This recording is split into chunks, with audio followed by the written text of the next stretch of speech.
Marty Dodson, and welcome to our series on the business of music. So, we're going to be in this series talking about a lot of different things that can help you with the business side of your songwriting craft. And today, what I want to talk about is split sheets. At my company, we actually print up these little pads of split sheets. They have our company name on them, they have a place for the song title, then they have Songwriter 1, 2, 3, and 4, and actually even Songwriter 5. They have a place to print your name and signature, a place for the percentage for each writer, a place for the date, each writer's publishing information, each writer's PRO information, which is BMI, CSAC, or ASCAP, a phone number, and an email address. And our split sheet actually says this is not a contract or a publishing agreement, but an understanding between songwriters.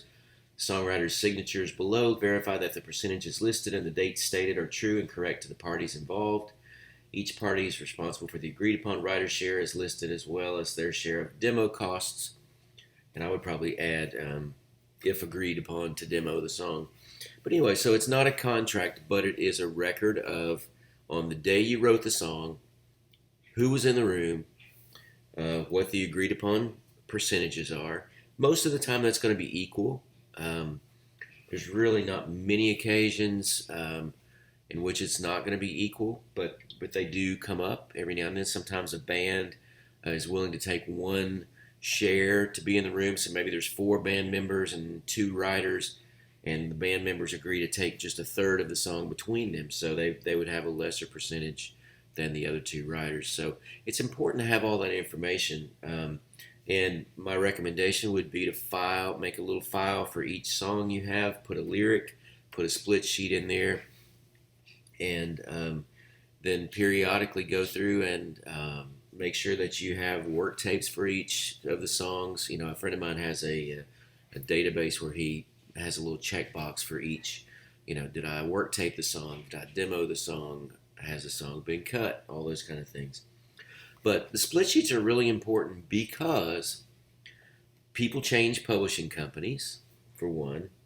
Also, if something great happens with your song, the worst possible thing that can happen is that you can't get in touch with one or more of your co-writers. So especially like in the sync world, sometimes you need to be able to get in touch with a co-writer immediately to see if you can license the song. So having 2 forms of ways to communicate each co-writer with a phone number and an email is really important.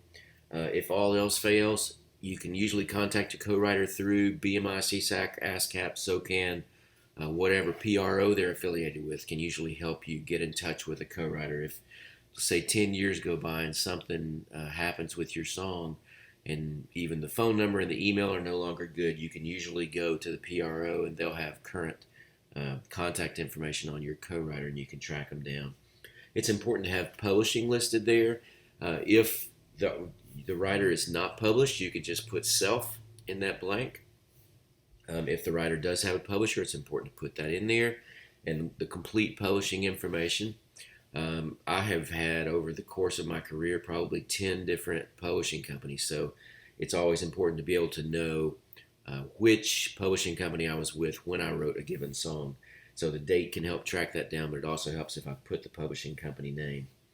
And then the writers need to be sure that they use the name that they are signed up with under BMI, ASCAP, CSAC, those kind of things, because the whole point of the split sheet is for you to be able to track down your co-writers when something good happens with a song. So don't neglect this piece of information. Really important stuff. And it's always easier if you can get it in the room on the day that you co-write. So if you can get it in the room right then, it's just easy to have everybody fill it out, and you've got that sheet. People can take a picture of it if they all want a copy of it. And that's why split sheets are important. That's why we recommend doing them all the time. So if you don't have a pad like this, you can actually go to the SongTown toolbox on the SongTown website and download a printable split sheet, and you could just print up some of those and keep them in your backpack or whatever you take to co-writing sessions, and that can be an easy way to keep up with that. So I hope your writing goes well this week, and we'll see you soon.